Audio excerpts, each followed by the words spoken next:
Let me make sure that, okay, here it goes.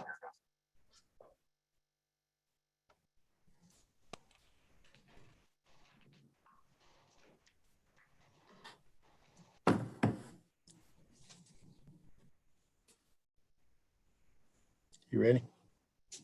Yeah, I'm ready. Well, we'll wait on Tommy. Stepped away.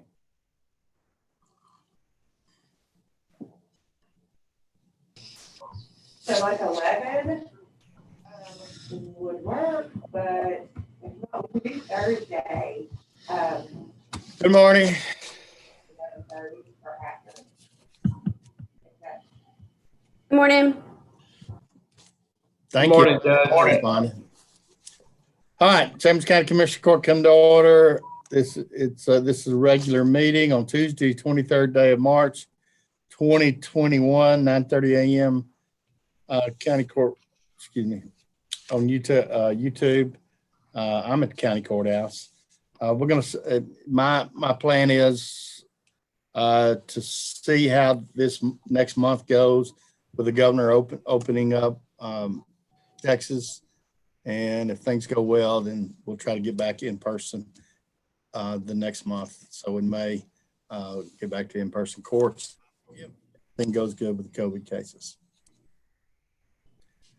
All right, if you'll all rise.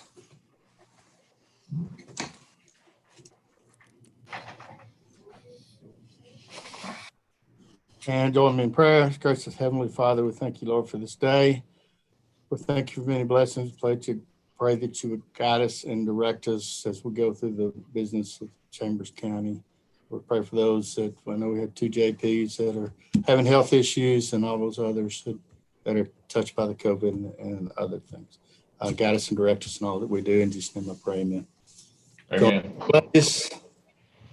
I pledge allegiance to the flag of the United States of America, to the republic for which it stands, one nation, under God, indivisible, liberty and justice for all. Honor the Texas flag. I pledge allegiance to thee, Texas, one state, under God, one and indivisible. Thank you. All right, there are no citizens' comments. We'll jump into 1.1, discuss and consider department update, public health, emergency management. Mary Beth, give us the update, please. Good morning. I will start right in and give you a COVID-19 update in Chambers County. We continue to do case investigations. I don't think you hear as much as you used to on the news anymore about case investigations, but just so you'll know, it's very real here in Chambers County. We continue to be in the top, we're currently in the top 10 in Texas for per capita number of cases. We're actually number 6 right now for per 100,000 population. We have the most cases currently. We're averaging still about 17 a day, but per 100,000 population, we still have real high community transmission in Chambers County. So while we are making great strides in our vaccination efforts, it's still very real and still transmitting pretty widely in Chambers County. We currently have 122 active cases. We are reporting another death today. Unfortunately, we have 10 currently in the hospital that we're aware of, and our total case count is up to 4,550. Reports out of Houston Methodist say that the more contagious variant of the UK strain is doubling every 7 to 10 days, and that's just the more contagious. It's not necessarily that it's more deadly, it's just more contagious. And then it's doubling in our region every 7 to 10 days. And our positivity rate is at 21%. So you can see that that's, even though our average number of cases is coming down, we still continue to have a higher positivity rate. So let's move on to vaccines. We are, if you've been out to the pod, if you've seen our operation, you know that we're doing great things out there. We have a great mobile outreach operation through our Chambers County EMS. We have really partnered with the nursing homes through our 211, through our outreach. We're trying every avenue we can to try to get anyone homebound vaccinated or any senior citizen vaccinated that we can. To date, I show that we have vaccinated. Our highest population has been in our over 65 population, and that looks like over 3,200 of our residents. So we have vaccinated through our hub site over 12,250 people. Currently in Chambers County, all of our providers, we have vaccinated 21,806 people. So I would just say kudos to every one of our providers in Chambers County. That's a lot of folks. Now, that doesn't necessarily mean Chambers County residents, but it does drive down our chances of spreading COVID whenever we vaccinate whoever it is, anyone in our region or our state. What I show is that Chambers County residents who've had the first dose is about 8,000 people, and the fully vaccinated number of Chambers County residents is about 3,650, and those people should be coming up for their second doses, I would say, anytime now. Say that again, Chambers County residents, Mary Beth? Chambers County residents first dose 8,012, and fully vaccinated 3,650. And again, sometimes MTRAC does lag by sometimes a week or so. So that's the latest numbers that what I have. Also with school teachers, we've done a lot of outreach, and I show that we've had about 1,000 of our teachers, Chambers County teachers, and those who Goose Creek and Dayton ISD, that we have either gone to their schools or they've gone through our hub site as well. Again, we've had great partnerships, and so a big kudos to everyone in Chambers County and our school partnerships. Everyone is really on board with this thing.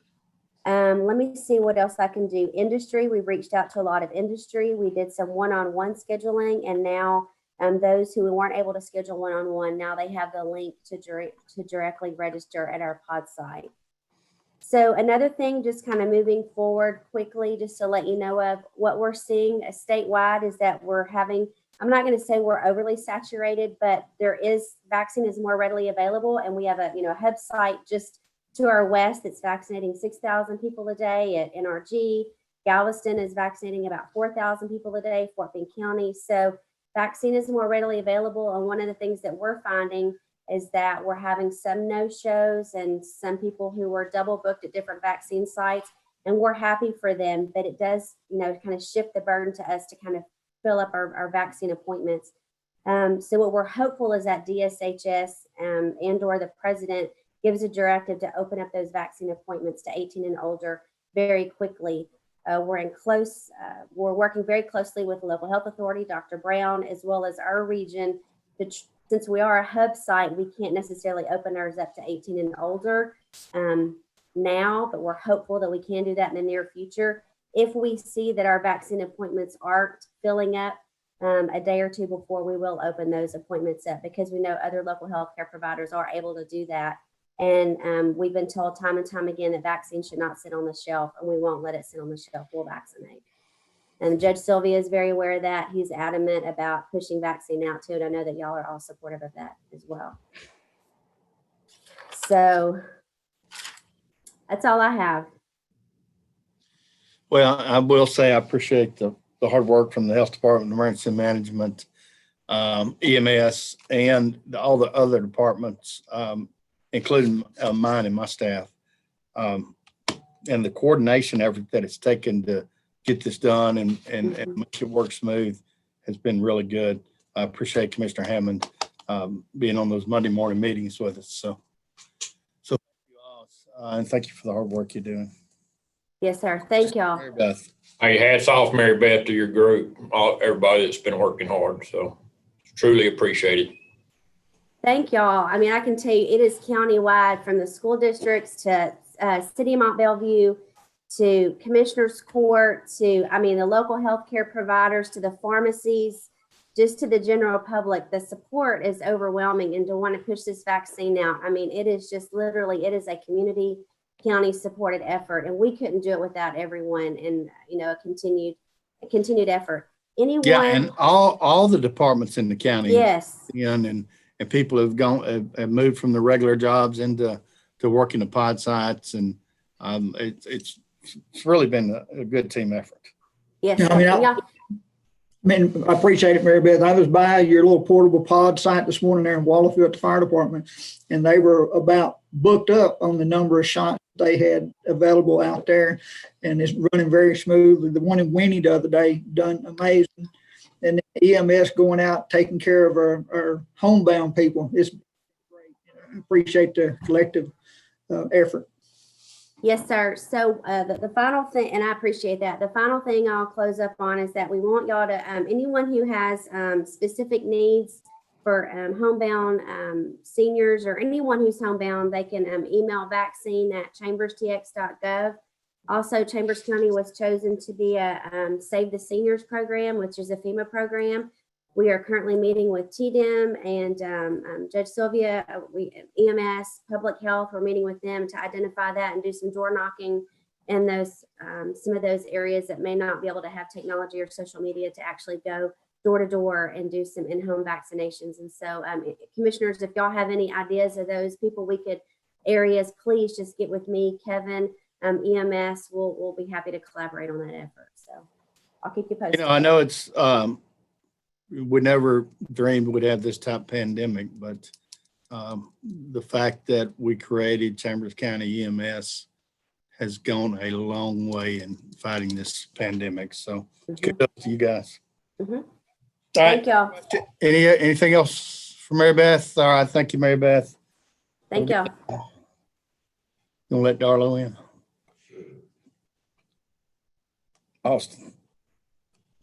I forgot to mention my excellent IT folks that are working with us. Even the ones from SFA. Yeah, well. Everybody can't be from Sam Houston, I know, Austin. All right, we're going to 1.2, discuss and consider delinquent tax collection report submitted by Purdue, Brandon Fielder, Collins, and Mott. Mr. Darlo, good morning. Good morning, Judge, Commissioners. Hope everybody's doing well today. Yes, sir. Just want to take a couple of minutes of your time and give you an update on our collection since we last visited. I will mention when we met last time, we talked to you all about a outstanding hotel occupancy tax situation that you all gave us authority to resolve. It was resolved within, I guess, about 2 days of our meeting. So that matter is totally paid up to the county at this point in time.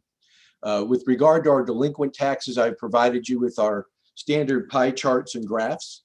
I think the thing I want to mention to you is finally, after many months of COVID and various court dockets getting pushed off, we did have a tax sale in February, had a really good tax sale, sold virtually everything that we had on that list. We have our next tax sale scheduled for May 4th. So we're hopeful that we'll sell that property. We'll post that in April. And then we're going to have a tax docket April 13th with Judge McDonald. And hopefully that'll go forward and we'll be able to get some judgments on some cases that have been ready for quite a time.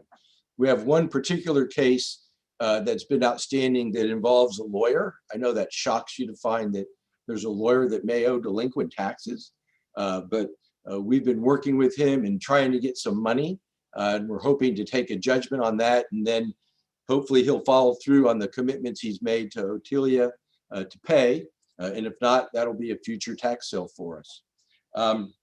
So let me just skip the pie charts, take you to the third pie chart, which is the by year. It gives you a sense of the $852,000 that's presently owed to the county in base tax.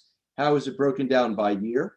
The two largest years are 18 and 19, which you would expect. And then you can see how each year prior to that represents the dollars and the percentage to the total that's owed. From the graph standpoint, I'm pretty pleased with where we are moving forward from 2014. You can see for the 2014, 2015, and 2016 years, we're now in resolution of over 90% of each of those tax years from the money that we were given in July 1 when each of those years were turned over to us. And just to put it in perspective and for Commissioner Hammond's edification, normally the tax office collects about 98% of the current tax every year by June 30th. So when we start on July 1 of any given tax cycle, we're trying to collect that last couple percent. And over time, like I said, we're in the mid 90s on several of these years. I'd like to tell you we get to 100%, but I'm good, but I'm not that good. But we keep striving for that. Moving forward on that, let me just take you to the 2019 year, which we've got 4 months to go. And through February, we're almost at 70% collection of that roughly 2%. Every year we set an internal goal in the firm on trying to collect at least 70% of what's turned over to us. And so being at 69% with 4 months to go, I feel pretty strong that we'll make that goal this year for you. And of course, we'll keep updating that to you as our collection efforts move forward. Judge, that's a quick update on the tax portion of my report. I'd be happy to answer any questions that you or the court may have on that. Question. Excuse me, questions. If not, I'll give you a quick update on the court fine and fee. I Go got a little aid this morning, a demonstrative aid. This is a notice that we sent out to almost 15,000 people that owe outstanding court fine and fees to one of the JP courts in the county. Of course, I'm holding this one because it was returned with a bad address. And sadly, we've got a big stack of these that have come back to us. As I've told you all before, the trick is finding the people that owe the money and getting them into each of your courts to take care of their business. And that's a continuing struggle. We work on it each and every day. I feel like we have a really good working relationship with each of the courts right now. We're getting information on a regular basis. We're communicating with them. We're generating revenue for the county that I know is needed.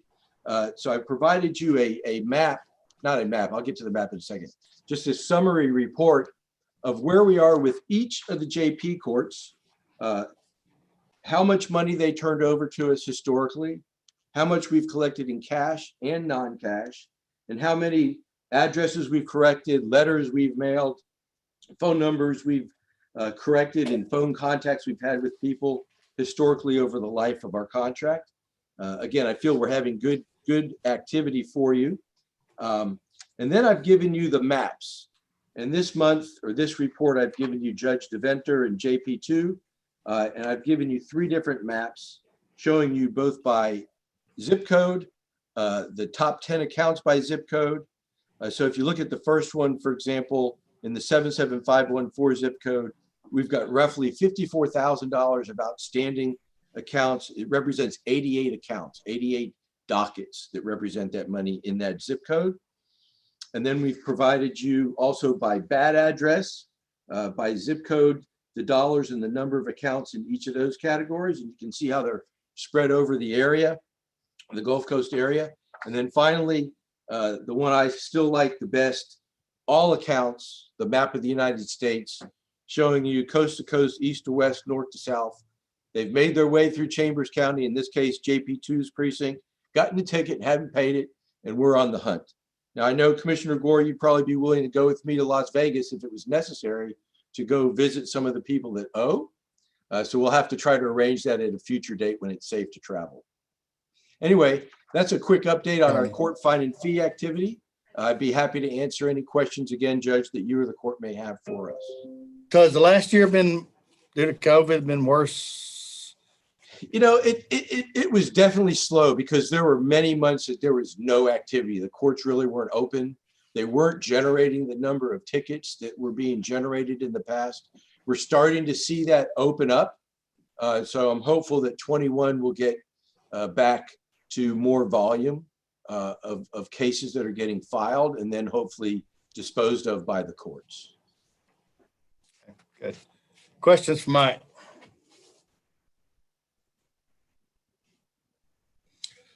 Mike, I guess you did a good job explaining everything.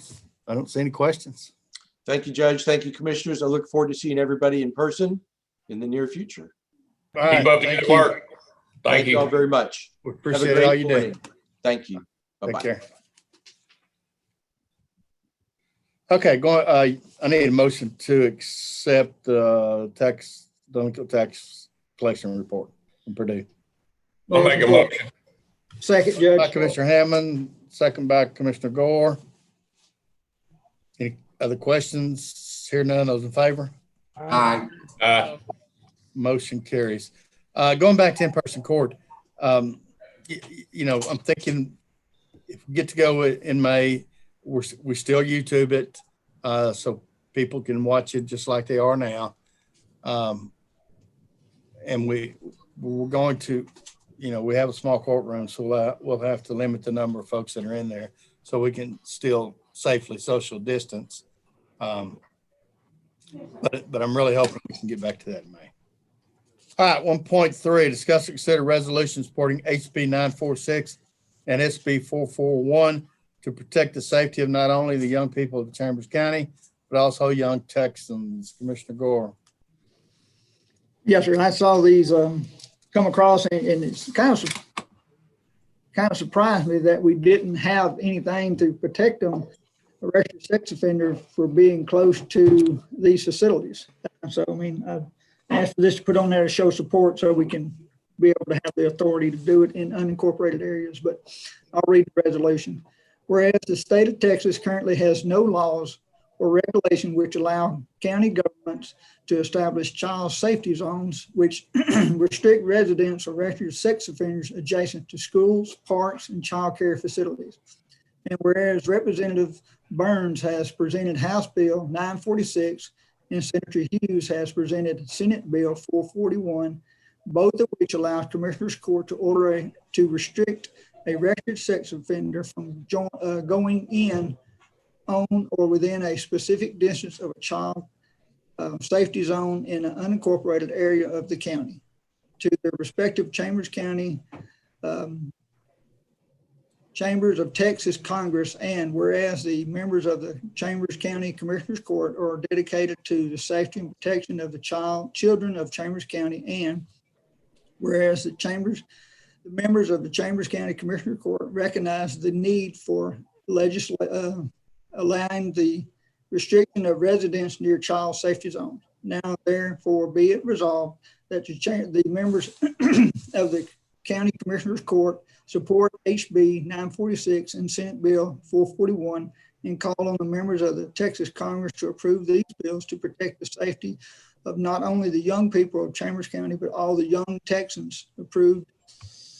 I'll make a motion to approve it, Judge. Second. Motion by Commissioner Gore, second by Commissioner Tice. Any questions? Those in favor? Opposed? Motion carries. Thank you, Commissioner. 1.4, discuss and consider resolution designating Anahuac, Texas, the first stand of the Texas resolution for the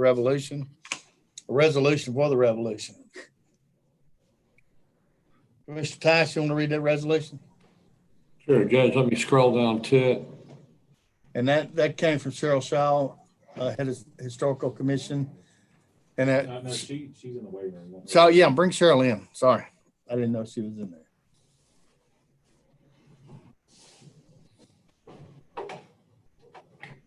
Hang on, Judge, I'm scrolling. That's all right, but Cheryl's on now. Good morning. Okay. Thank you, Page Judge. 23, Chase. Yeah, I'm there. Cheryl, can you hear me? Austin said you haven't joined audio.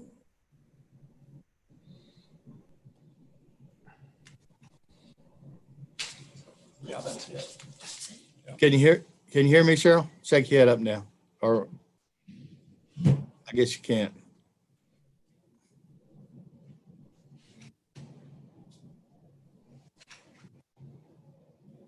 All right, Mark, while she's trying to get her audio on, go ahead and read the resolution. Did you find it? And then we'll Yeah, I got it, Judge. Petition for a resolution to bestow upon the city of Anahuac in Chambers County, Texas, the designation first stand of the Texas Revolution, whereas it was in Anahuac, 1832, that Texans first voiced public opposition to the treatment of citizens by the Mexican military. And whereas it was in Anahuac, 1832, that Texans from many colonies first joined to form an armed rebellion against Mexican authority. And whereas it was in Anahuac in 1832 that colonists drew up the Turtle Bayou resolutions, the first written declaration of opposition to the unjust actions taken against private citizens by the Mexican military. And whereas it was in Anahuac, 1832, that Texans disregarded martial law and demanded civil justice. And whereas it was in Anahuac, 1832, that a small fleet of privately owned Texan vessels first took defensive action against a Mexican stronghold by blockading our coast. And whereas it was in Anahuac, 1832, that an array of Texans first fired on Mexican troops. And whereas it was in Anahuac, 1832, that the Mexican military first fired on Texan volunteers. And whereas it was in Anahuac, 1832, that the first Mexican soldier was killed in action against Texas volunteers. And whereas it was in Anahuac, 1832, that the first Texas volunteer soldier was killed in action against Mexican troops. And whereas it was in Anahuac, 1835, that William B. Travis assumed his first command and led a Marine assault against a Mexican military post. And, hang on, Judge, I'm scrolling. Therefore, because the events in Anahuac in 1832 and 1835 ignited a spark that fueled the flames of the Texas Revolution, we petition the Honorable Chambers County Judge Jimmy Sylvia and the Commissioner's Court to adopt this resolution to designate Anahuac as the first stand-up Texas Revolution. Respectfully, Cheryl Shaw, Chairman. On behalf of the Chambers County Historical Commission, Anahuac, Texas, on the 6th day of March, 2021, the 185th anniversary of the fall of the Alamo. Commission members were Gilbert Spites, Kathy Franson, Ed Hilliard, Donna Britt, Darla Wilcox, Jan Hansen, Jackie Payne, Neil Northcutt, Kathy Duhan, and Danny Costning.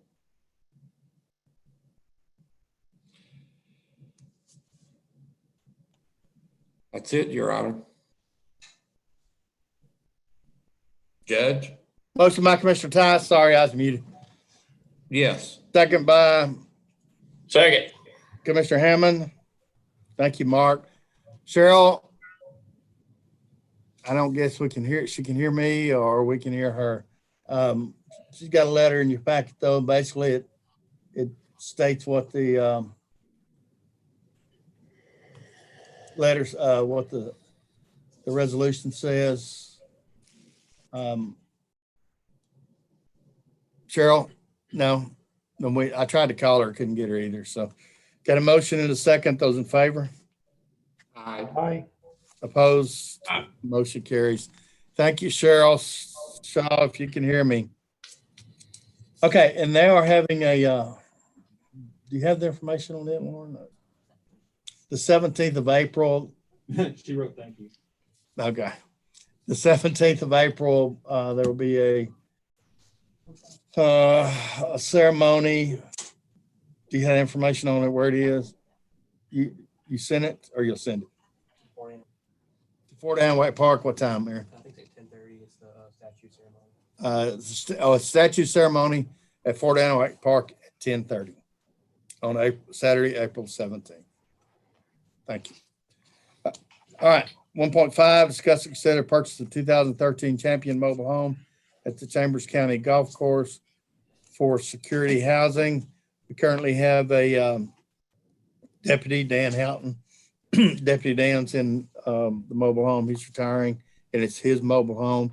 He serves as security for the golf course, and he is retiring. He and his wife both are county employees, and he'll be moving to where his grandkids are.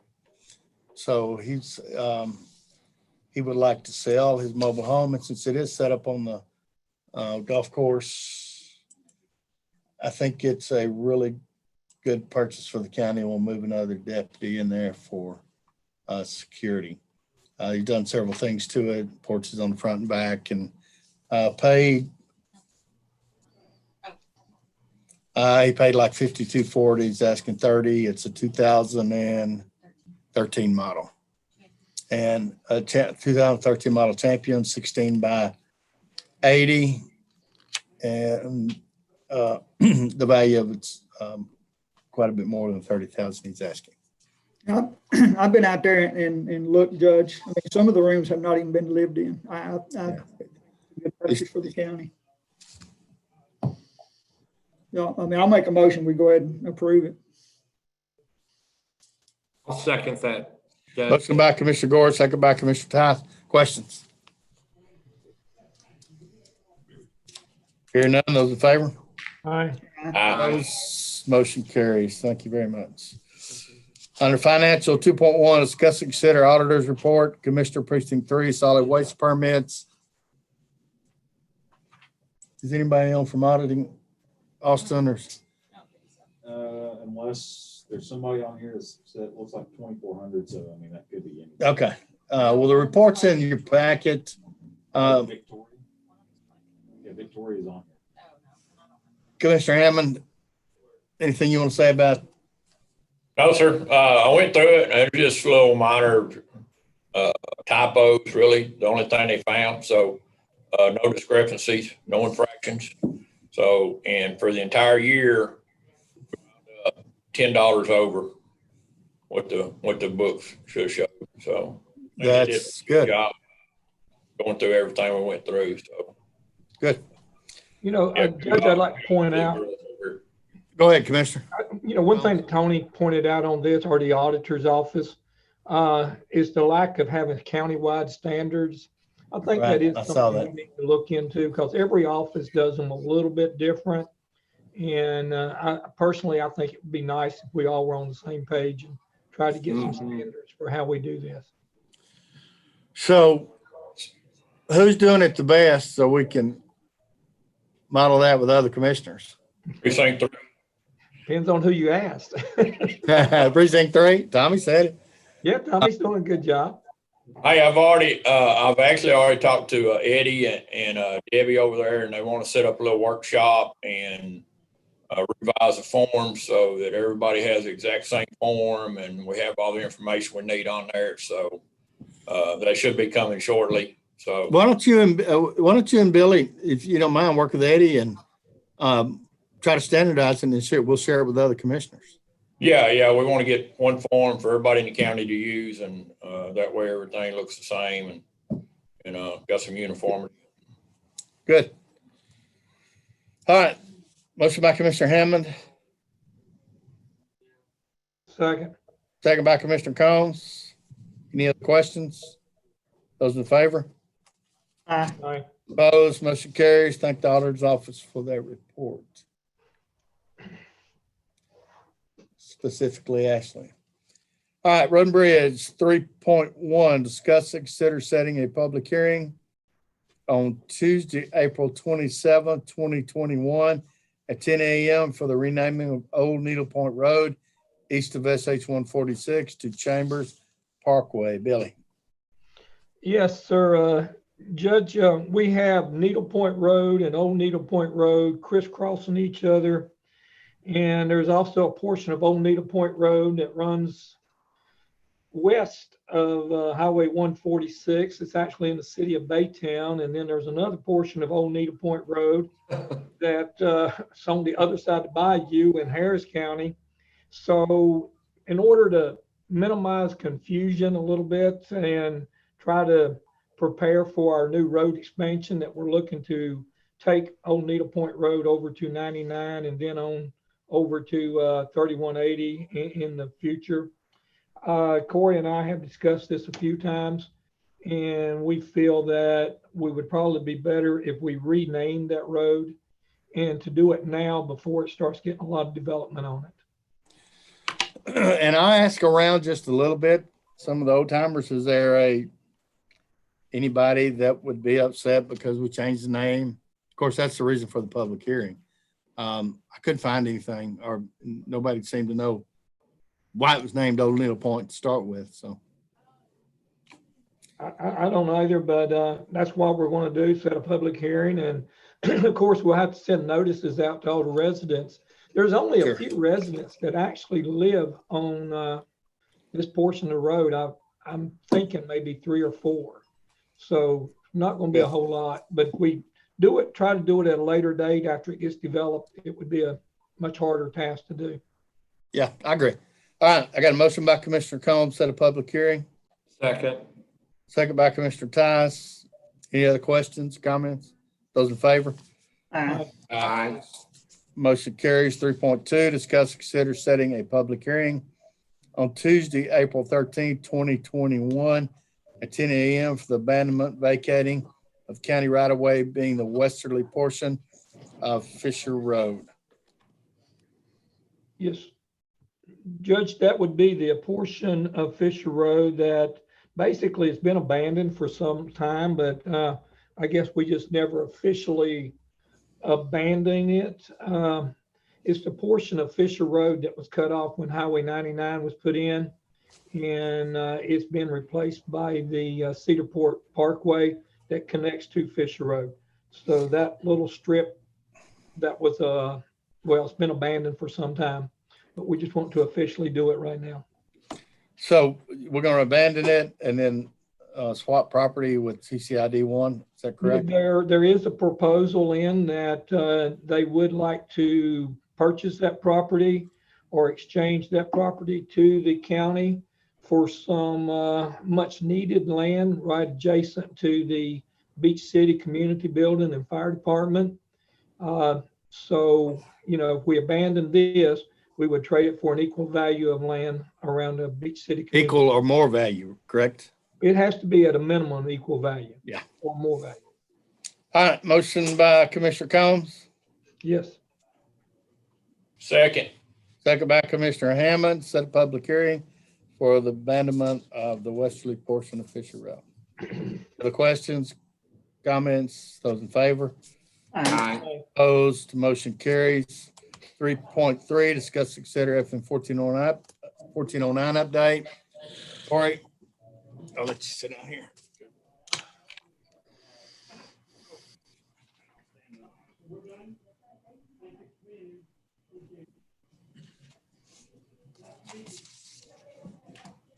Morning, Court. Morning. Hello, Corey. All right.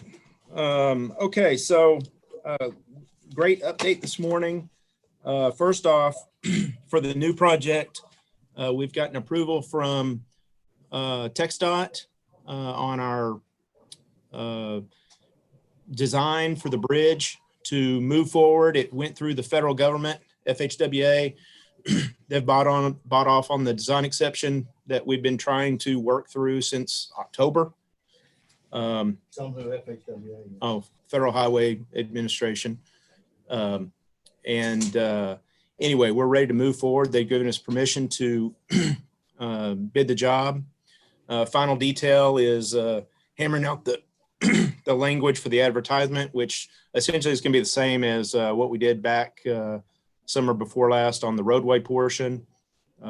Expect a quick turnaround on that, and then hopefully we can advertise shooting for Thursday, and then advertise 3 Thursdays and get this thing a bid in. Hopefully everything goes smoothly this time around and we get this thing awarded and get it under construction by first part of the summer. And I mean, there's a chance that next first part of the summer we could be open, have this whole thing open. With that being said, that lends into the existing project that's underway. That was supposed to be completed by the original estimate in first part of 22, probably spring of 22 originally. But with weather, timing, I mean, we've had some bad weather, but it's been at times that it hasn't really hurt us. We're moving along quickly. I think, trying to get to the point of setting asphalt and getting it all finished out has been, changing a little bit, but got an pretty updated schedule. So south of I-10, currently they're looking at mid-April as starting to lay asphalt and having that completed by the first part of May of this year, 21, just basically a little over a month away. And then final striping on that section, the end of May, probably the last week of May to have it striped. Now, that being said, I've talked to TxDOT. I've got agreement from them, both through the district office and the local office, of working together to get a unified punch list with us and to essentially buy off on that south of IH10 so that we can open up that portion beyond the whole project. That buying off, that means that they would, accept it, and anything that happened, we wouldn't really be on the hook for that per se.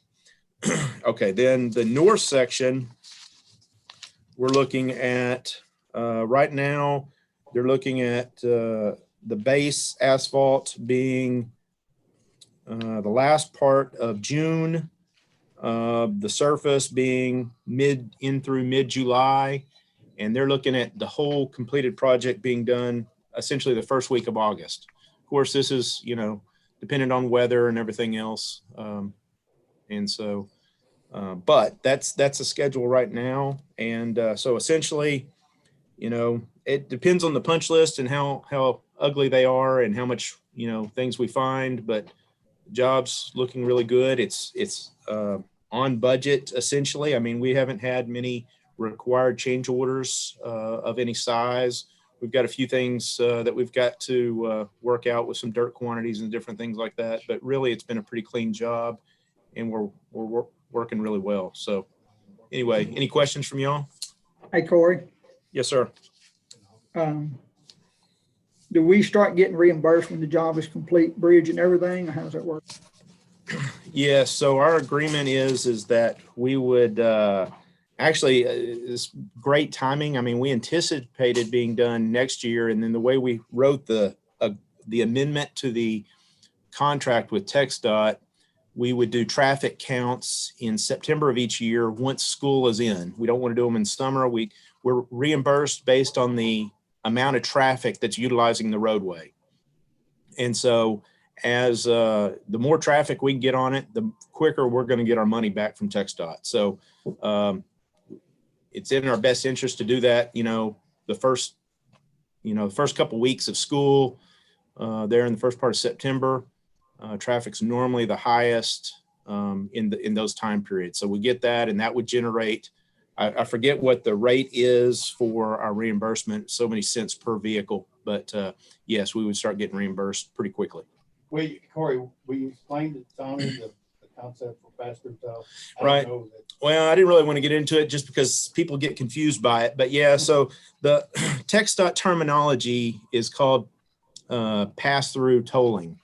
And so in general, it caused a lot of concern and questions in the public because there was the concept or the idea that the counties, this happened all over the state, but that we were building a toll road that the citizens were going to have to pay a toll on, but that's not the case. So what this is there's TxDOT is paying essentially a toll back to the county for every vehicle. So it's just a way of reimbursing. So they basically, we're putting the money up front for the development and the construction of it.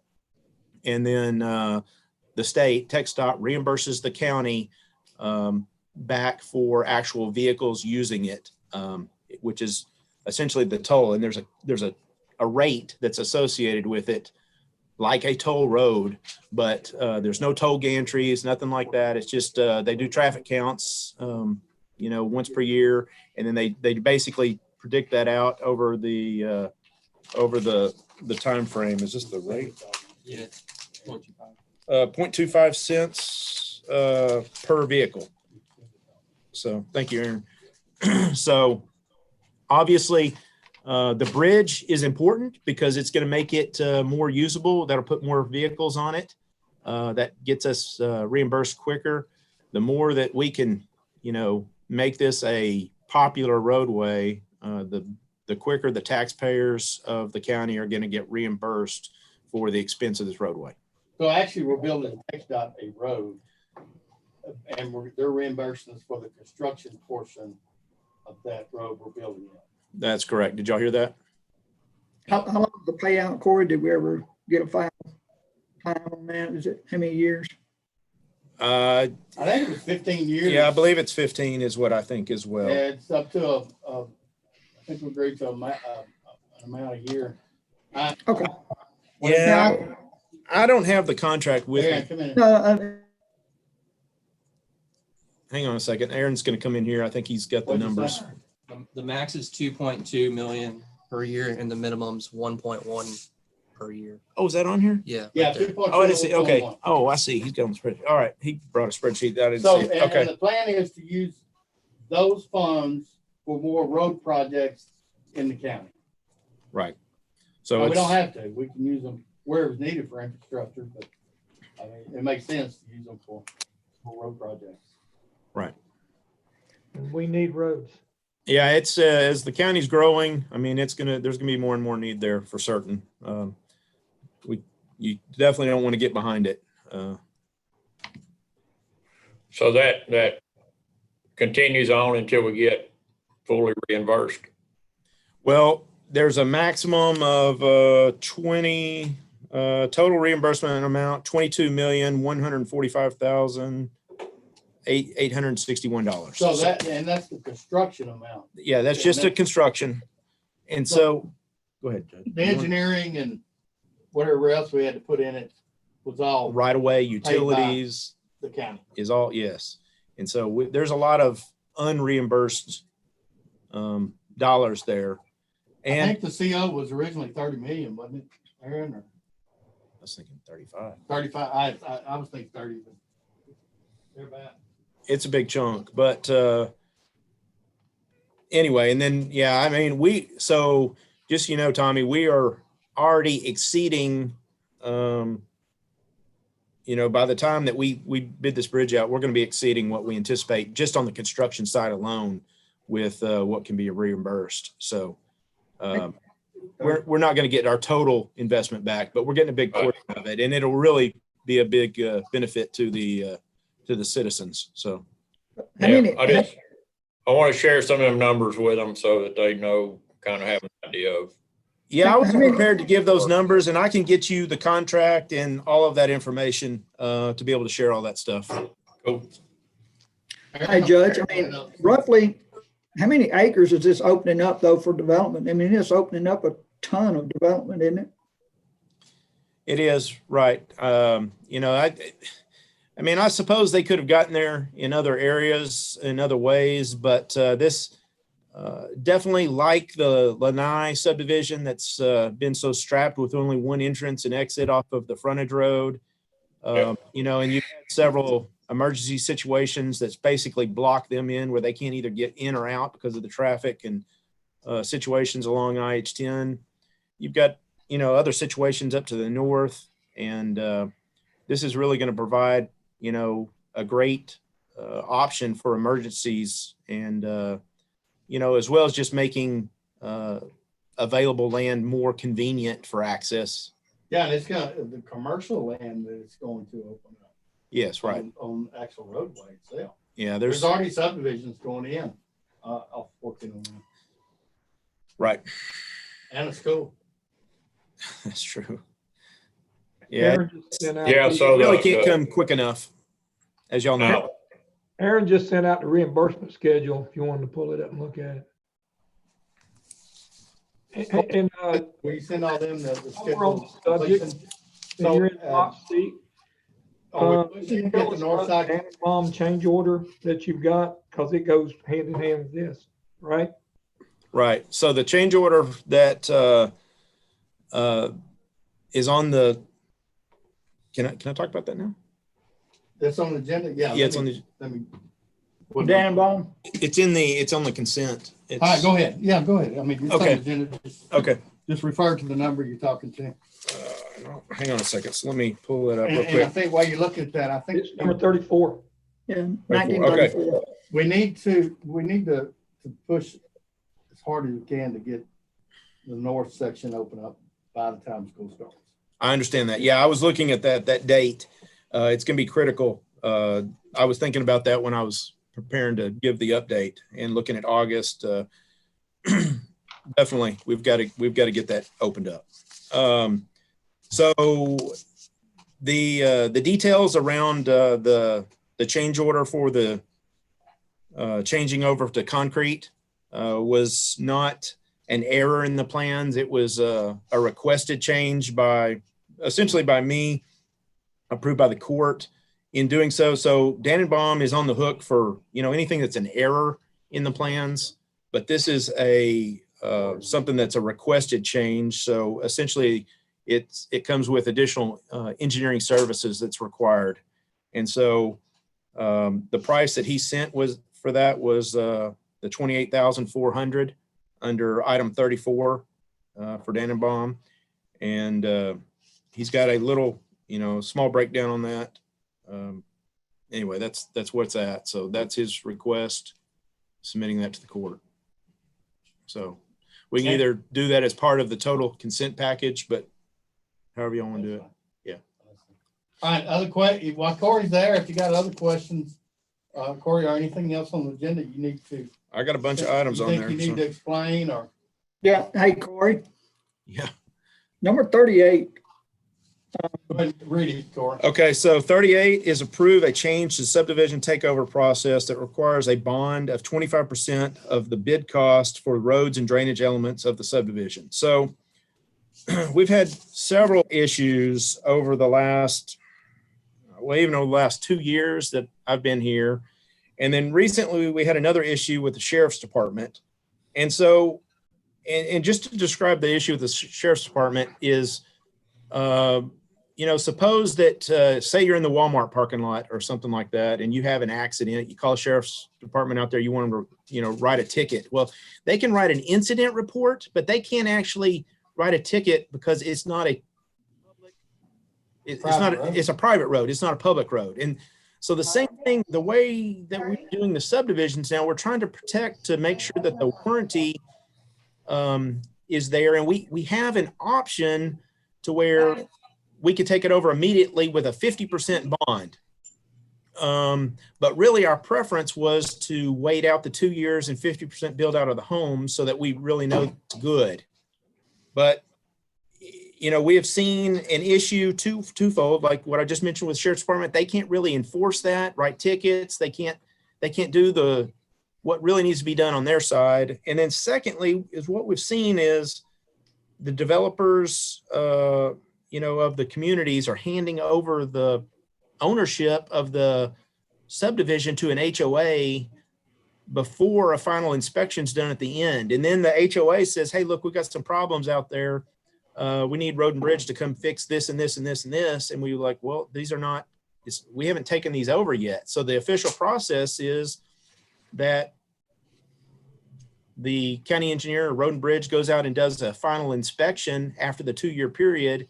And we're supposed to get with the developer owner, and they would, make all those changes, fix everything, and then we take it over. But they pass it off to the HOA. They're saying, we're free and clear here. And the HOA is excited to get their community. And then, basically any changes and stuff falls back on the HOA instead of the developer owner. And they didn't even know that they had responsibility when they took it over. So anyway, I've just struggled trying to figure out a way of doing that without this. We like I said, we've already got in the current subdivision manual that this can be done with a 50% instead of the 25%. And we came up with 50% basically because of things like Katie's Creek. that was built and wasn't done correctly. And, you know, the county had to come in initially and just do a huge, you know, expend a lot of money there. And what has changed since then is now we are inspecting all of the projects as they go along. If there's issues, you know, hopefully they're getting corrected initially, but it's a much better process than it was, you know, 5, 6, 10 years ago. And so I think the 25% is a reasonable number since we're inspecting these projects. And I think that we can do, like I said, this would be approving kind of an existing process, but instead of that being the secondary, this would be the primary. This is what we'd like to see, is where we essentially take over the subdivision with the still warranty bond in place for the 2 years and 50% build out. And it would still give us a level of protection for issues, would allow law enforcement to come in there, protects the HOA and, you know, these communities. I think it's the best solution that we can come up with. So, question.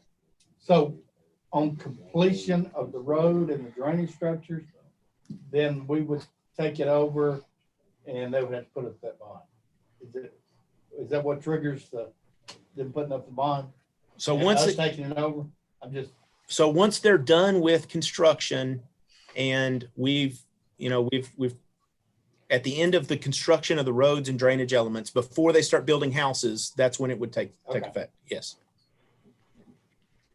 So the bid cost is what the developer has in road and bridge work, or right.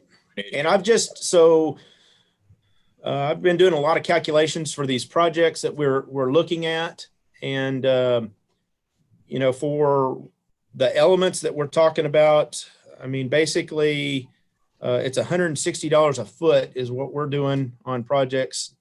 What I'm projecting for like Needle Point / Chambers Parkway or Kilgore Extension, you know, these projects. And so that's for asphalt. 25% would be about $40 a foot is essentially what we're looking at here. Okay, the 160 is asphalt, right? No, it's actually the asphalt to the concrete. When I calculated it out, it came to within a few dollars of one another on you know, asphalt or concrete, because with asphalt you've got such a larger base layer.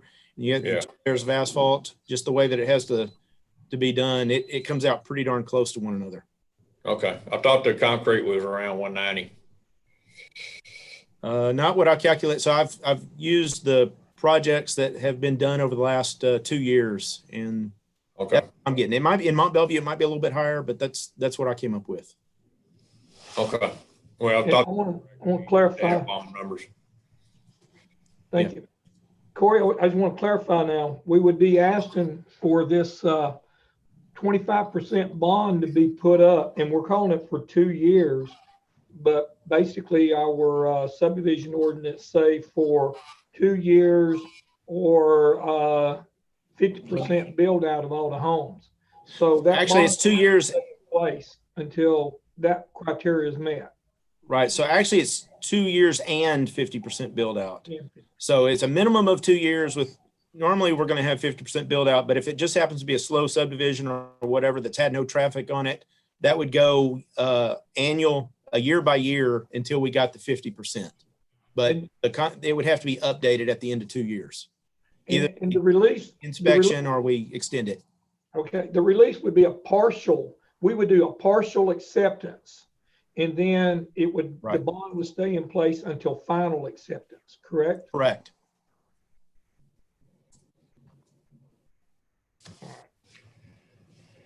Okay. Hey, Corey. Yes, sir. No one has any other questions on that. Can you just clarify number 43? Moving forward with negotiations with engineering consultants for the RFQ for engineering service for county roadways. Yes. So we went out with an RFQ to extend, well, for several road projects, which Billy kind of got into a little bit before. This would be the extension of Kilgore to 3180.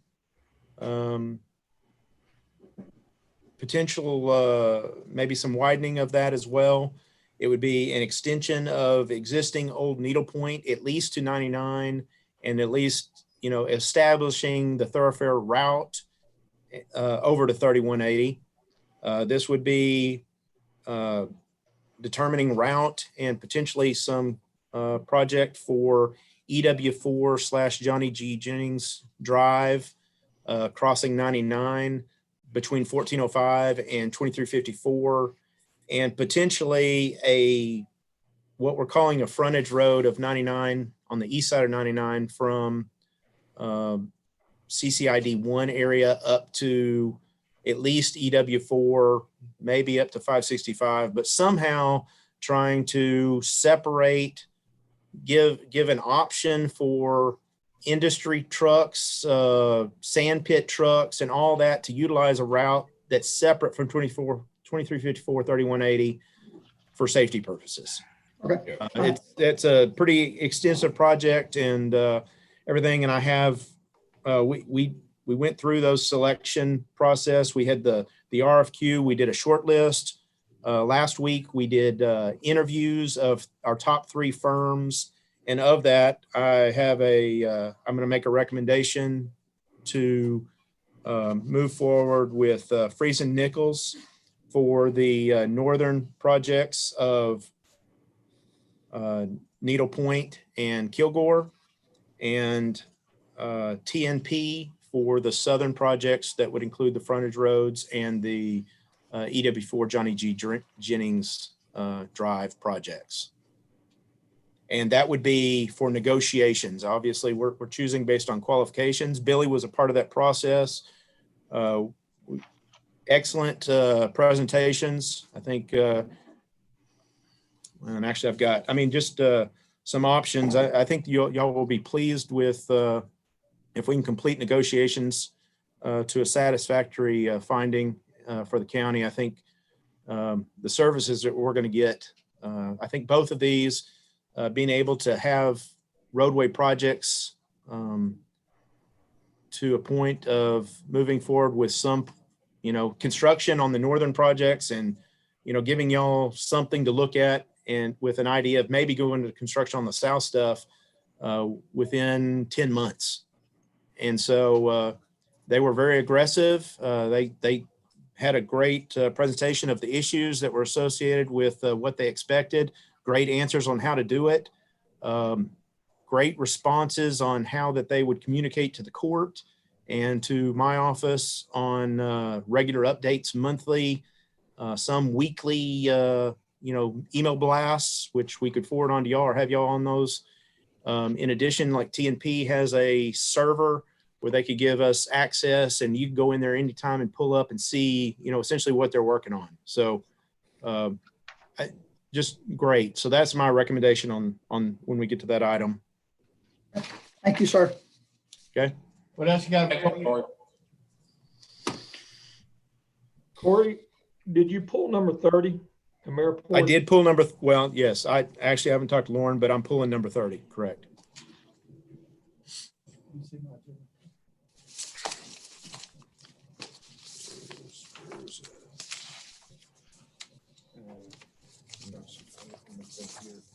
I didn't have anything else, Corey. Oh, here's yours.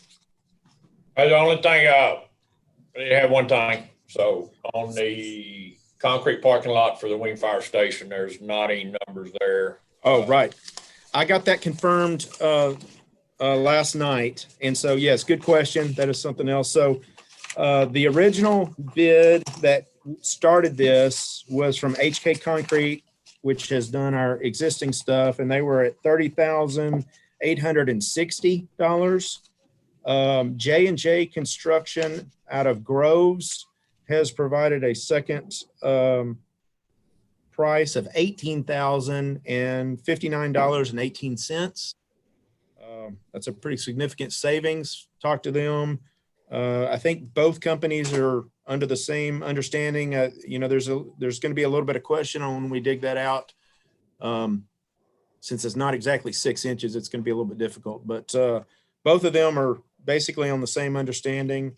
And at this point, my recommendation would be go to with the second bid of the JJ construction.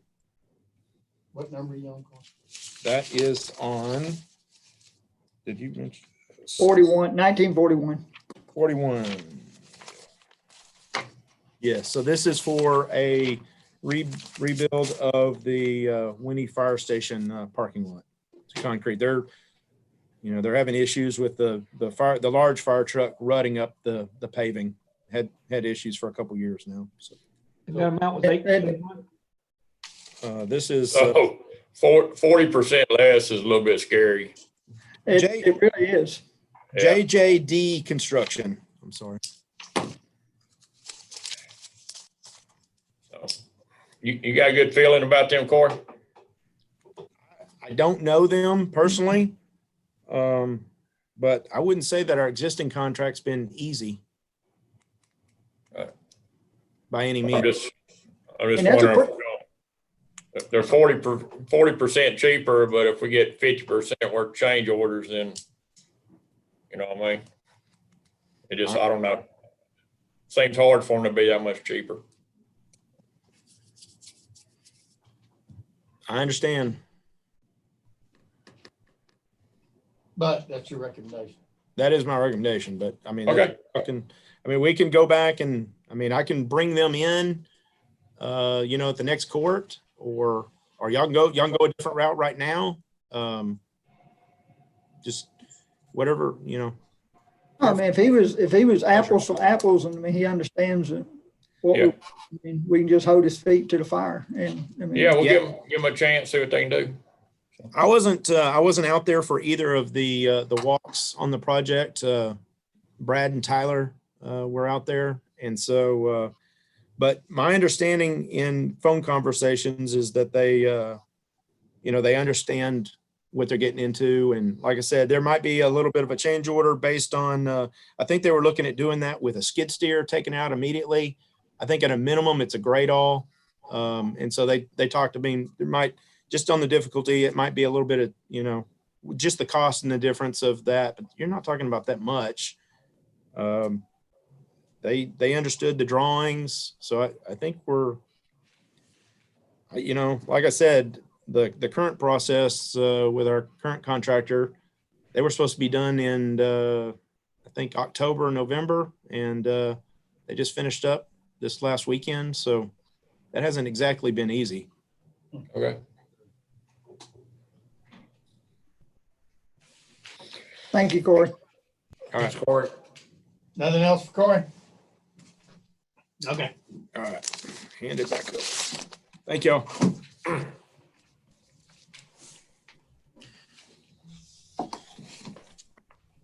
Judge, you need a motion to accept that update on 1409. I tell you what, I think we need a motion on number 41. The item probably should have said Corey approve an award contract to JJD Construction, and we could approved it in them. But since it's left it open, I'll entertain a motion on number 41. So move, Judge. Second, Judge. Motion by Mr. Gore, second by Mr. Tice. Approve the award to JJD Construction in the amount of $18,059.18. $18,059.59. 18 cents. And hey, Tommy, and just for the record, that is a split. The fire department's paying half and we're paying half. All right. Yeah, I just don't want them to get into something they can't handle, you know what I mean? I totally agree. Thank you. Those in favor? Aye. Opposed? Motion carries. All right, no, Commissioner Collins, we don't need a motion on 1409. Corey, everything that you sent out, the timelines, will you forward that to the commissioners after court? I will. All right. Okay, is BJ on? 5.1, discuss, consider approving the hotel occupancy tax fund application in the amount of $15,000 for the 2021 Marsh Fest roping event to be held at Lilton Saunier Arena, Winnie Stoll Park, May 14 through 16, 2021. Commissioner Gore. Yes, sir. This is the yearly deal over here at the Winnie Arena. And I make a motion that we approve the $15,000 hotel occupancy tax fund. I'll second it. Who's second? Combs? Motion by Commissioner Gore, second by Commissioner Combs. Questions? Questions? Where's that 15,000 go to? Was it, That was it goes served? to promoting the county, advertising, bringing in heads and beds, and that's what the hotel occupancy tax is for. We've helped fund the advertising portion of Marsh Fest, Gator Fest, Yes. Rise Festival, Old River. Okay. What is Old River? So we're Founders. basically a sponsor of that event. Yes. Yeah. So, okay. And it's permissible because we advertise the county and bring folks in. Right. Okay. All right. Any other questions? Those in favor? Aye. Opposed? Aye. Motion carries. 5.2, discuss and consider Black Line cold storage tax abatement application. I don't see BJ. Hello, Judge, can you hear me? Oh, there's BJ. Yes, sir, I can hear you. Go ahead, BJ. All right. Hello, Judge, Commissioners. The application you have before you is being presented by Black Line Cold Storage. I'd like to provide some context for this project, if I may. Cold storage, the sector on a national basis, has been increasing nationally up through prior to the pandemic. Can you still hear me? Yes, sir. Say again? We can hear you, BJ. Okay, very good. So prior to the pandemic, cold storage sector had been increasing. At the end of 2019, there's about 214 million square feet of industrial cold storage space in the country. We contrast that with the Houston area, first quarter of 2021, it's about 6.4 million square feet. So there's a lack of cold storage, but the sector is expected to grow about 4% per year for the next 4 years. The COVID pandemic has accelerated interest in this sector. Population growth and need for cold storage capacity is growing in the Houston MSA. And so this is the first of several projects that are under consideration for Chambers County. It would be the first cold storage project of this sort of magnitude. As noted in the application cover letter, approximately phase one is about 300,000 square feet of cold storage space. They've got 36 acres under consideration. I guess the metric of art for this particular sector is pallet positions. They anticipate phase one to have at least 30,000 pallet positions that would facilitate 5 stacks of pallets. And the ceiling height is 45 feet high. So what's presented for consideration is a 5-year tax abatement. As noted, I've taken liberty to present incentives recommendation that would illustrate the economic impact of phase one of the first 300,000 square feet that would create between 35 and 50 full-time jobs and 200 construction jobs, capital investments 31 million or so. And phase two expansion is contemplated once they reach a level of contracts in the area. As typically done, economic impact is cited for this project, the 35 direct jobs, the BJ, we lost you.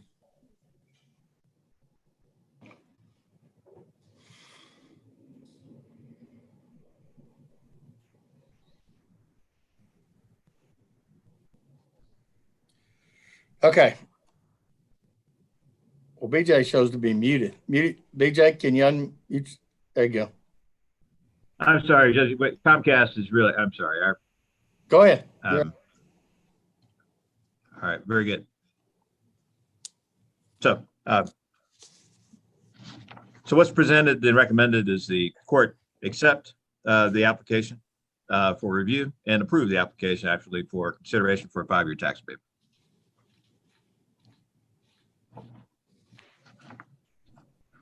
I'll make that motion, Judge.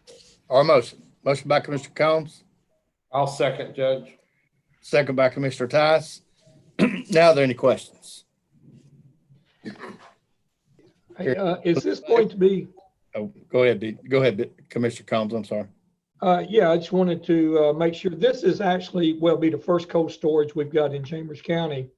But is it a spec, I mean, or is there clientele or known product that's going to be in it already, or how is that working, BJ? I'm sorry, Commissioner, you dropped off again. I mean, my streaming dropped off. Could you repeat the question? Yeah, I just asked about the client for the building. Is it been built spec to actually yes. store for the public or a different company? That is correct.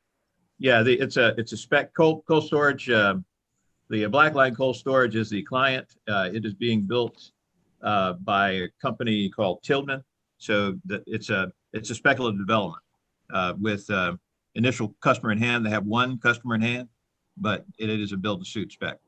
So Blackline is the customer. It is the customer, yes. The tenant. Okay. All right. The tenant, right. All right. Any other questions?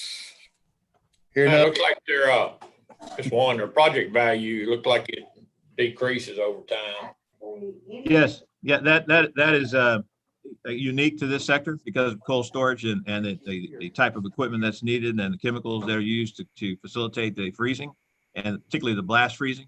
So they anticipate, they show a depreciation of approximately 2% per year.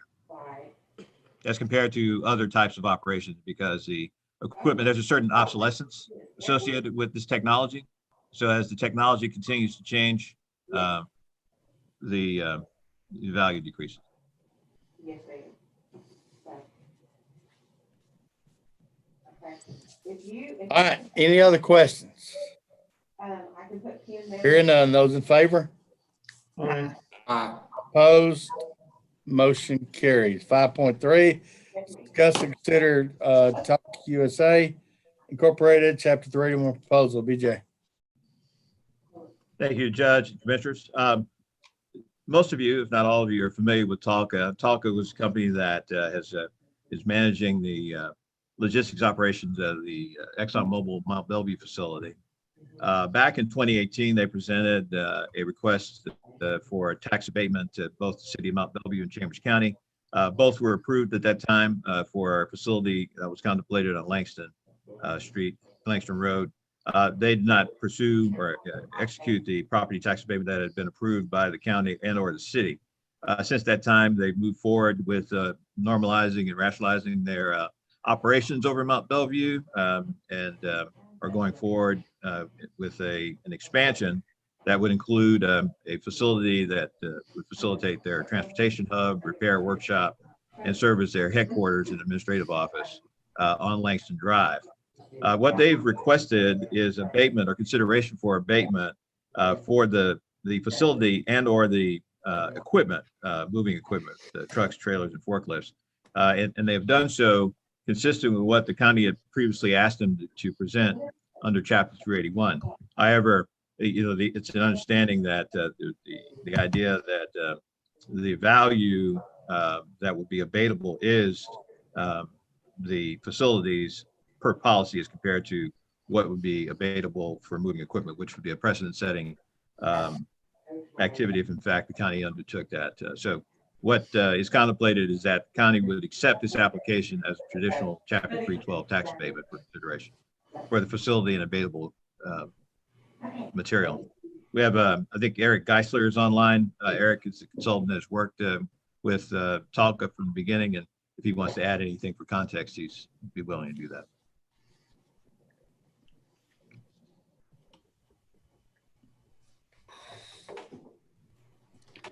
You're muted, Eric. Apologies. Thank you very much, Judge and Commissioners and BJ. Thank you for your consideration. As BJ explained, they made application back in 2018 and everyone approved that. They kind of held off on that, making sure that their plan with and their contract with ExxonMobil was going to be secure and that they had a solid footing in the market and were going to be poised for growth. So we're coming back to you to really affect that abatement that was approved before. However, they have since made significant investment. I think there's over 12 million in property value on the books right now, and they've already hired some 300 employees, direct employees, with about 50 contract workers. So they would be, if they had executed that agreement, been in compliance. But what we're asking now is just to abate the building and some of the movable trucks and trailers. And the difference in this kind of excuse me, this kind of operation, as opposed to just a normal trucking operation, is the one, they're going to be headquartered here in Chambers County, and all of their property is going to be located and will not move from Chambers County. As you know, their trucks are going to be going from ExxonMobil to the port and back. And then occasionally they would go back to the Langston property to be serviced at the workshop as well. But, and just so you know, they had originally planned for the facility to be kind of on the south side of their property. They have since changed that configuration. It's going to be kind of on the north side. The building permit was approved by the city a couple of weeks ago. And so they're ready to move forward, and hopefully with your positive consideration of this.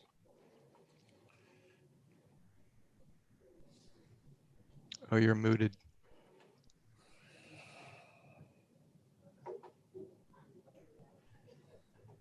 I'm glad I muted. Y'all didn't hear me cuss this thing. I saw your lips. Yeah.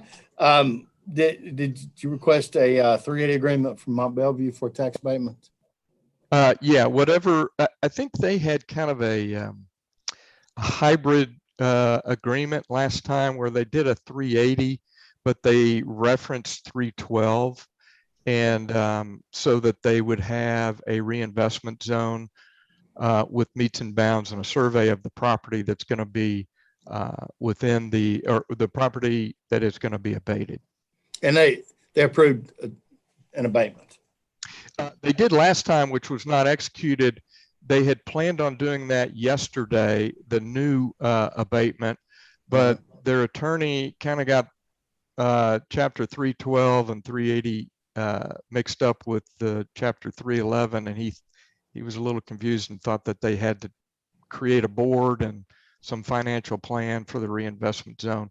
So they had to table it, and it's going to be on the April 12th agenda. All right, so sounds good. I mean, it's I think Mount Bellevue does their part to bring in business to the county, so that's a good thing.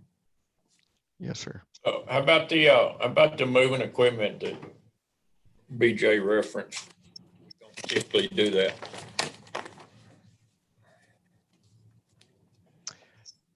Sorry, Commissioner, was that for me or? Say it again. I think maybe for BJ to clarify, he said typically we don't include moving equipment in an abatement. So that is correct, Commissioner. The idea that under Chapter 381, one scenario to consider would be that they would pay taxes on their value, just as they have been doing on the 12+ million that they have right now, which is largely moving equipment and the like. And then the county could conceptually under 381 reimburse or rebate a portion of that tax, effectively providing them some tax relief. However, the concern is that will be the first of this sort of framework that could be pursued by others whose sole operations are moving equipment and trucks and that sort of thing. So that's something for the court to consider. So the idea that the court, if wants under further reconsideration, would want to do that, that's, the court would accept proposal per the 381 policy and then come back with some sort of recommendation. But again, this would be the first time that the court would take this, the step as far as entering into some sort of incentive or abatement structure for moving equipment. So what did we approve last time that they never perfected? Yeah, it was facilities. It was I'm facility sorry. only? Yes. Yeah, Judge, I spoke with BJ about this morning. You know, I'm glad to have Talkie here. You know, they're a great trucking company, and actually are some of the safest drivers and trucks we got running up and down 146. You know, and I'm all for the abatement, but I'm really worried about a slippery slope if we start doing equipment, and you know, because right now we're pretty much straight across the board. You know, we don't try to show favoritism. We got our categories, and if it fits in there, you know, we'll do it. So I personally just don't think I could support doing the moving equipment. And I agree with you. Is it this? We don't have this category. There'd be an exception to our rules. Yes. However, the building and physical facilities and those qualifying materials would qualify, and that's $3 million. Okay. So would you like to make a motion to approve what qualifies at $3 million for a tax abatement, bring it or table it, let BJ bring back a proposal? Well, we would be approving the proposal without the variance. Would that not be correct, BJ? That's correct, Commissioner. Okay, then I'll make And a you're motion to approve okay, the good. application without the variance. Motion by Commissioner Combs, Second. second by Commissioner Gore. Other questions? Yeah, is that clarified in here anywhere in this verbiage of this proposal? Clarified how, Commissioner? That moving equipment's not included. No, it's the application Yeah, Tommy? cites it cites the improvements per the typical abatement application. And so those don't have to be clarified in the application per se. The request was made, and the motion that was made by Commissioner Combs is to deny the variance request and accept the application for abatable value. That's correct. All right. But very well. All right, I got a motion and a second. Any other questions? Those in favor? Aye. Opposed? Motion carries. Thank you, Mr. Eric. That's easy. Thank you, Judge, Commissioners. All right, BJ, appreciate it. Yeah, sorry about the chopped up connection, Judge. Don't know. That's quite all right. We made it through it. All right. Thank you very much. Parks and Recreation, 6.1, discuss and consider resolution establishing the county-owned green space surrounding the Hancomer Community Building as official parkland and naming the park Cecil Popeye Oldham Memorial Park. And that Cecil Popeye Oldham, for those who don't know, was the constable, longtime constable in Milledgeville, and passed away recently. Commissioner Gore. Yes, sir. I'd put this on here. It says, whereas Chambers County Commissioner Court prioritize the development and improvement of green space, parks, and safety outdoor play spaces for all residents, and whereas Chambers County Commissioners Court has been working to expand available safe outdoor play spaces in Hancomer area over the past years, and whereas Chambers County Commissioners Court recognized the prime location in Hancomer Community Building and has installed a new outdoor play unit and plans to invest future dollars into the expansion of this outdoor space. And whereas Chambers County Commissioner Court honors members of our community have dedicated their lives to the betterment of the county, and whereas Cecil Popeye Oldham was elected as constable of Wallaceville and Hancomer area in 1990 and served the people of the community for 30 years before his retirement. And whereas Popeye was active in the community and a champion for the youth development, and whereas the job that Popeye was most proud of was holding the father and grandfather. Now, whereas be it resolved that the Chambers County Commissioner Court does hereby establish the county-owned green space surrounding the Hancomer Community Building as official park land and honors the late Constable Cecil Popeye Oldham legacy by naming this park in his honor as Cecil Popeye Oldham Memorial Park. So moved, Judge. Second.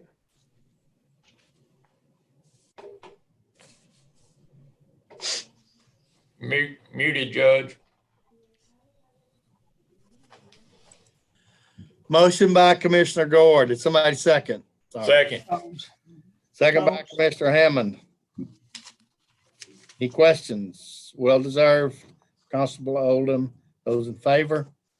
Opposed, motion carries. 11:04. We're going to take a 6-minute recess and at 11:10.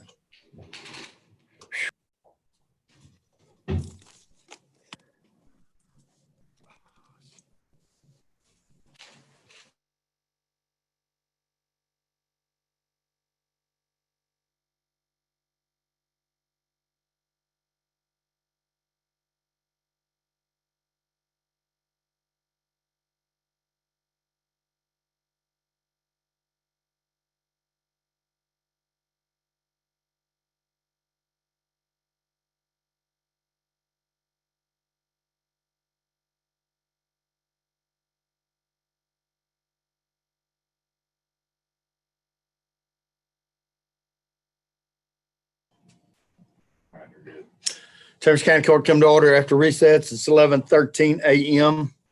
Is Victoria. Yes, sir. All right, we're going to 9.1, discuss and consider nuisance abatement for the property located at 543 Stidham Street, Winnie, Texas, and 504 5th Street, Winnie, Texas. And I got hiccup. Victoria, can you hear us? Yes, sir, I can. Go ahead, Victoria. We're on your item. Yes, sir. So we were requesting nuisance. Give me one moment. Let me turn off my volume on my computer. Okay. Okay. So we were requesting the abatement for 504 5th Street. This is an abandoned house. We attempted twice to notify the owners of the nuisance condition on their property, but the mailing address as listed on the appraisal district is the address, the same property address of the location of that house. So the letters were returned. If you can see the pictures, it's in pretty bad shape, practically torn down. The majority of the structure is in ruins. The grass is kept mowed. I don't know if it may be the neighbors that actually keep it mowed. But like I said, we were never able to contact the owners via mail, and nobody ever contacted our office regarding this nuisance.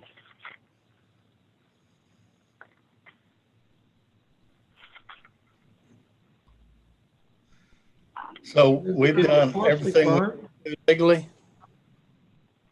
Sir? Hang on. Lauren said, what's the address you sent the notice to? 504 5th Street. She said the tax office knows a P.O. box. What is it? P.O. Box 295 in Winnie. Okay. Yes, I do see that now in the tax statement, but we didn't have that listed on the appraisal district. We typically get the tax statement until we are ready to pass this to court to get abated. No, wait. She said that's wrong one, so. Okay, so so I guess what we should do is get the PO and try it again before we actually do. abatement, Victoria. Okay. I mean, that's the, yeah, to me, that's the place where, well, yeah, it's the same, she said. So we try it again and we'll table this for next court. How about that? I agree with that, Judge. Okay. Great. All right, let's table it and Lauren will put it on next court. Thank you, Victoria. We appreciate it. Thank you. Oh, wait, there is, Victoria, you still there? There's another. Yes, sir. I'm still here. You want to address that one? That, Yes, sir. So this next one was an abatement for 543 Stedham Street in Winnie. Now, this is listed in the appraisal district under Ms. Jessie Absher, who we learned was deceased. So right beside this burnt house that has been burned for quite a while now, there is a young lady that lived in the mobile home west of this house, and she stated that that house used to belong to her grandmother, but that there is a current tax lawsuit on this property for, I imagine, for back owed taxes, as can be seen in the tax statement that I provided. It does show that there is some taxes owed. It looks like it may be, give me one moment. Is it coming up on is it coming up Yes, on a sir. tax pretty soon? I was not able to gain that information when I had contacted the tax office. They just confirmed that there was a current lawsuit going on for this property. I'm Yeah, we just know- curious if we can sell it through a tax sale and have them clean it up instead of us. Judge? yes, that's what we need to do. So we need to send this over to, Lauren, will you pack this up, send it to Darlo and see where we are? If we're coming up on a tax sale. Do you understand that, Victoria? Yes, sir. We did. I do. I mean, like I said, we were aware of that tax case that was going on. We just needed to, we wanted to do something on our side to see if it could get them going. Like Sure. I said, it has been there for a while, and this isn't the first complaint we had received on it. So we just wanted to make sure that we did everything on our side that we could possibly do to have this matter taken care of. Yes, ma'am. And the preferable way is a tax sale if it's close. Yes. And the tax office should be able to get that information for you. If not, we can get it for you when one of these comes up where there's a lawsuit. Mm-hmm. You can see how close it is to being put up for a tax sale. Mm-hmm. Yes, sir. No, and I understand that. I mean, that would be preferable as long as our object is for this property to get, abated or not abated, to get cleaned and looking neat so that we have no further And complaints. Darlo said they had a sale coming up in, I think, May, Judge. So I mean, I would hope this would be on that list to do. Are you sure there's a lien on a tax lien on this one? Is it is the name Chavez? Because it shows to have been paid in 2020. I mean 2020. No, this is under Absher. But Chavez was a 504.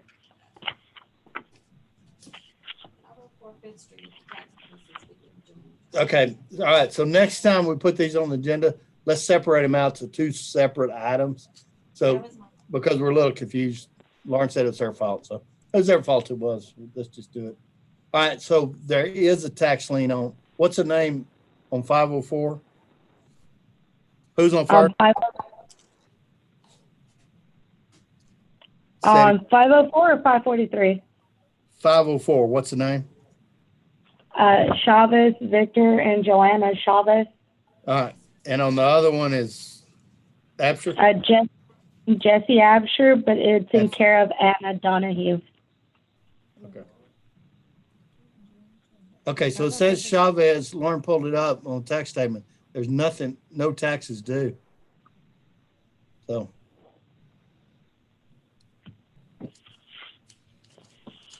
Anyway, let's table them. Victoria, if you need some help finding out if there is a, so do we have a tax statement on the first one? On Absher? Yeah, it was on there. Is there any taxes due on it? Did anybody notice? Maybe that's the one that's in the, Yes, the one that's in the tax lawsuit is the one on 543. It's the Okay. one under Absher. all right, that's where we got confused. All right, so we need to, Lauren's gonna send that over to Mike Darlow, and we will see where we're on the tax lien. Let's, now, that's 543, so 504 is separate. And Yes. reason not to go forward with a nuisance abatement on it? Have you contact them? Yes, sir. We'll attempt to contact them again and send them a new notice Okay. To the PO box. to the PO box. Yes, sir. That's correct. Thank Okay. you.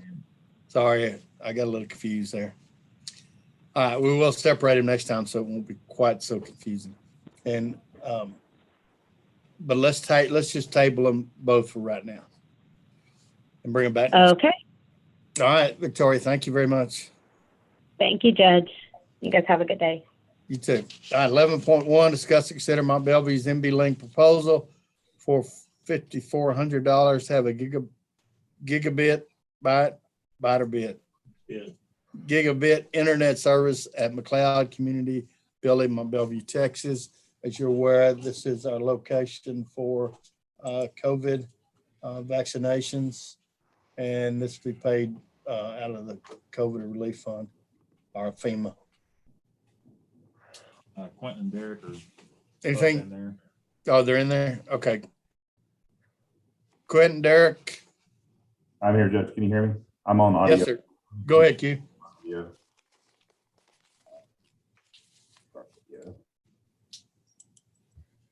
Okay, so yes, sir. I've been working. So I was tasked with looking for a better internet connection for the pod site whenever we kind of began this. Currently, we have two sources of internet there. Unfortunately, they're wireless, meaning that it's line of sight from an AP to basically a subscriber unit. We've experienced outages since we've started these pod sites. And when we lose connection, it puts a damper on things, operations inside the pod. Everything that's the CureMD, which is the primary program that the health department's using for the pod, is based off of the internet. So it's relying on a constant connection. So when it does drop, trouble start for us. You actually can't do anything when it drops, right? No, sir. It's folks and right. It just holds up the line. It just holds the process up. So I've been working with the city of Mont Belvieu, Dwight over at MB Link on seeing what it would take to get an actual solid internet connection there through their MB Link connection, which would require them extending their fiber optic cable down Langston Drive about 900 feet. It started out as a rough estimate around 10 grand. As we worked through it for the last few weeks, we talked to a few different vendors. We got it down to what the quoted price is at $5,400. This would be basically a solid connection. We're not relying on wireless. And it would solve our issues unless, we had some type of cut or anything like that, which we can't control, but we would still have that backup wireless connection. And Derek's already has the equipment in place to switch, basically route a backup connection automatically start if something did drop, vice versa. Unfortunately, I don't think it would be, I don't know if it would be reimbursable by COVID since it's kind of a more permanent deal. it should be. Should be. That's why we're putting it in. So yeah, I mean, primarily that's what it's for. So it's be way temporary. It's going to have to be something that would have to be bored underground and set in place to the building. I don't know what the future is for that building, but whenever we do use that building, it always requires technology, an internet connection. So I think it's justifiable having it there. I think these pod sites are going on until at least mid to towards the end of the summer. I mean, that's what it looks like. So we're going to need the connection there. Yeah, and Q, we charge it to COVID and tell us, no, it won't work. Okay. Just wanted to pass it by you guys, see if y'all had any input or any questions. Derek's also on here. He could back me up, or if he has any additional input. Is there, I think we talked about a monthly fee, right? So yes, sir. I'm not sure what the city would do, since I guess we're working kind of partnership with them on, getting people vaccinated in their community, our county. I think they would probably waive the monthly fee. It was just basically, they just need the cost of getting the connection there and, built out. Yeah, I think, I thought I'd heard they were going to waive the monthly fee. What's that? I'm sorry. Why, maybe Watkins told me that. Okay. We'll request it anyway. All right, entertain a motion. Make a motion, Judge.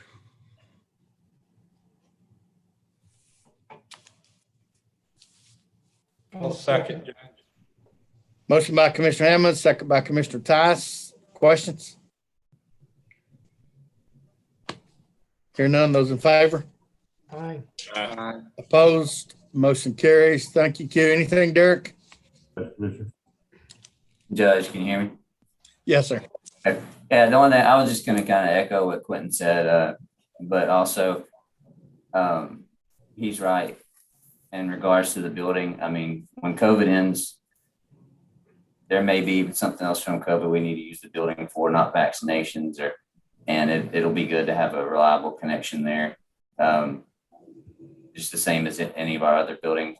And on the, when the wireless internet works good, it's great, but unless you have a licensed link, you're always subject to interference. And this will help, give us something more reliable, so we don't have to deal with those kind of issues when we've got people coming through there. Yeah, let me say thanks to the IT team. I know with all the new buildings coming in, with COVID, you guys have been really busy and doing a great job. So thank you. IT and communications, Q. I wasn't leaving you out. No problem. All right. Thank you. Thank you. All right. It's a love fest today, Lawrence had. So. We're down to consent. Precinct 1. Commissioner Gore. Yes, sir. I was scanning through some of them. Yeah. I'd like to, the payroll changes, Judge, can we pull them, take them to executive session? We can. Thank you. What else? The rest of it I've covered. Okay. Precinct 2. I had 21, Judge, but I don't need to discuss that. I'll talk to Mike Leslie about that before court. I'm good. Yeah, the amount on 21 is $3,169. It's less than what's on the agenda item. What? All right. Precinct 3. Commissioner Hammond. I had a question on 36. 36? Yeah. I don't need necessarily to take it anywhere. I just need somebody to explain that to me. Approved updated maintenance declaration for stormwater structural controls as required by state for detention ponds, urban areas of West Chambers County. Corey. So we have a Here, get over so they make sure they can.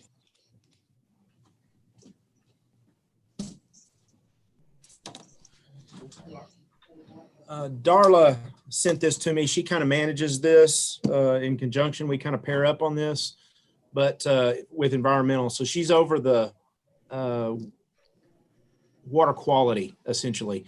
LGA has a contract with us for managing this portion. We have to send an annual report to the state based on this. And this is like it's called an MS4.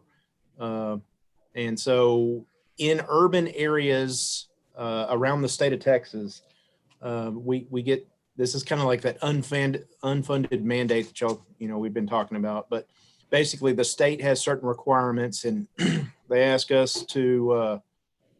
This is basically a maintenance agreement that all detention ponds have to have in those areas, and it's mandated by the state, and they ask us to. Well, they don't ask; they tell us to manage that. So the language and everything is directly from them, and so anybody that's essentially on the west side of the county in that urbanized area for detention ponds would have to sign these declarations of moving forward, specifying that they have to maintain the detention ponds that are constructed as part of their their subdivision or their commercial development. Okay, and entities required to maintain them? Right. Or to be the city or the subdivision or whoever? The owner of the detention ponds. So if the subdivision, like the HOA, commercial, it would be the owner of the businesses. This is not a county.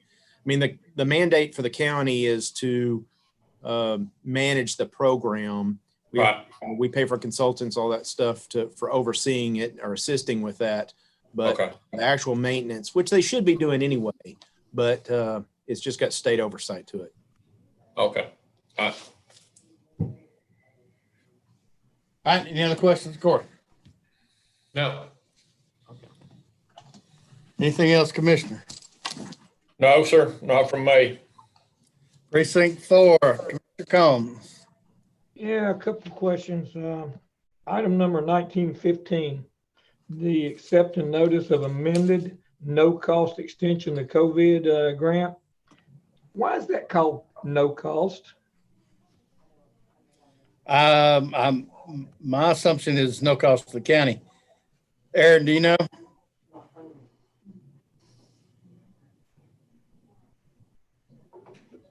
Accept notice of amended no-cost extension of COVID-19 grant.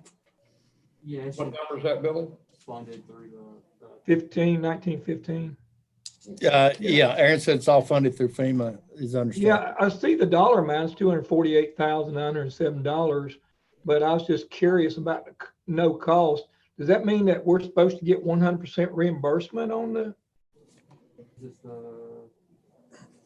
It's number 19 on the agenda. Yeah, so 15. Yeah, so generally FEMA is saying 5%. You're right, Commissioner. Talking to Bill, we did work up a deal where we can use some CARES Act for our matching to cover a lot of this stuff too. But that's the current plan, is to use some CARES funding for our 25% for the FEMA grant. Okay. So, and this is Texas Health and Human Services, and this contract remains fully funded for 2021. So yeah, that is that's a grant. Yeah, I'm sorry, Commissioner, I misunderstood what you're saying. So basically, yeah, there's no matching to that particular grant. That's 100% grant, no matching funds. Correct. Yes. Right, and that's the no cost. Okay. All right. Number 1917. That's the hiring Cobb family to do the architectural and engineering work for the community grant funds or sidewalks. And we got them in there, I think, for Anahuac and for Winnie. And I just wonder why the county is the lead agent in the city of Anahuac. Just curious. Understand Winnie. Yeah, because it's unincorporated. Right. Corey, you know? Well, they sent it to the county, and I don't know. I guess it's a good question. We were submitting. We went and we're getting a letter of approval from the city of Anahuac to move forward with this, but 19. There's just a lot of 17. kind of detailed coordination that's going to have to happen, and really the county needs to kind of oversee that. Is there a matching part of that to the county? I don't think so, Billy. There is a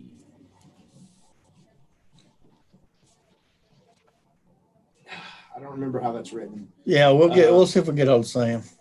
Okay. And on number 18, approve the amendment to the current contract for the audit and accounting services for CPA. That's for the staff on COVID-19. So that's reimbursable also. That stuff. Yes, that's reimbursable. And the fact that we have 5, 6 open disasters at this point, and between Aaron and Bill overloaded. So we've got to get some help in to pull the things together that we need to get for FEMA. Understand and agree. Just wanted to check on reimbursement. All right, that's all I got, Judge. Okay, so let's go ahead and go to executive session. We'll try to get Sam on before we vote. And we'll call her after executive session. You can get all of her. I mean, I can try her. Let me see.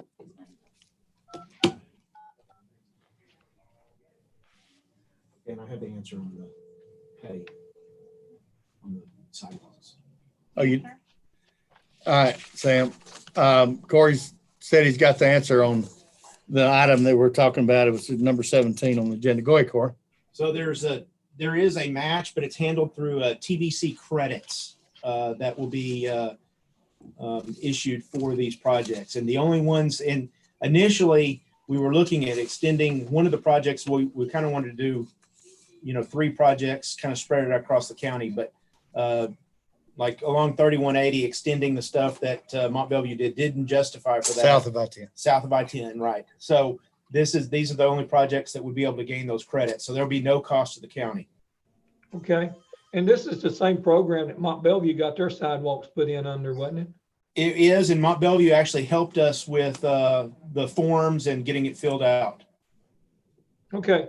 Don't get me wrong. I'm not concerned about us taking the lead. I was just curious why we were taking the lead with the city. No, sir. Good questions. Yeah, no, it was a good question. All right, never mind, Sam. Okay. Thank you. Bye. All right, I'll entertain a motion to approve the consent agenda. So move. Second. Motion by Commissioner Combs, second by Commissioner Tice.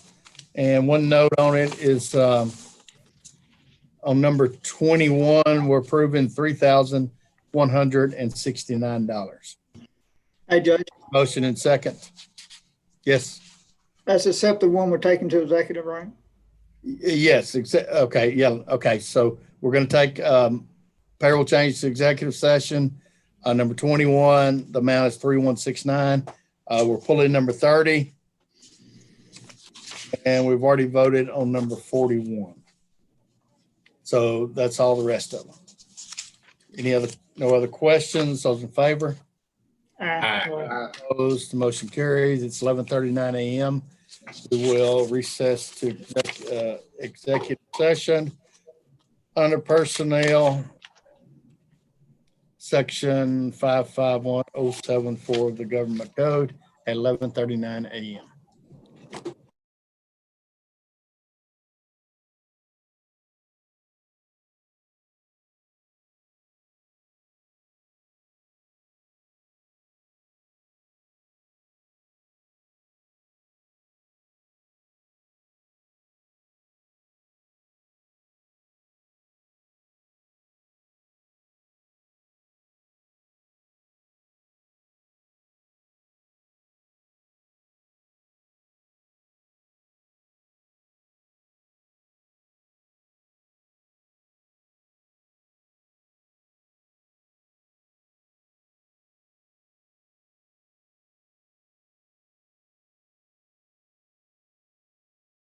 Yeah, you're good to go. All right. Court will come to order after executive session. It's 12 o'clock p.m. The only item we have left on the agenda is under consent. Number 6, approved payroll changes. Move for approval. Of all of them? Commissioner, I'll second. Wait a minute. sir? No, there was one exception on there for The pay adjustment for Kenneth Hill? That's the one, right? Okay, so you want to pull it and look at it budget? Yes. Pull that one and look at it in budget. Motion by Commissioner Combs, second by Commissioner Tice. Mark, that is your second. Yeah, that's correct, Judge. All right. Any other questions, comments? Those in favor? Aye. Opposed? Motion carries. Nothing further to come before the court. 12:01 PM. We are adjourned. Thank you, gentlemen. Thank you.